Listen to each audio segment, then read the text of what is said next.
تكاد تميز من الغيظ كلما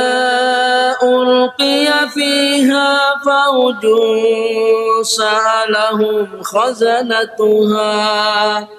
سألهم خزنتها ألم يأتكم نذير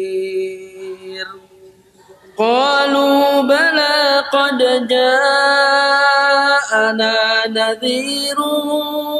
فكذبنا وقلنا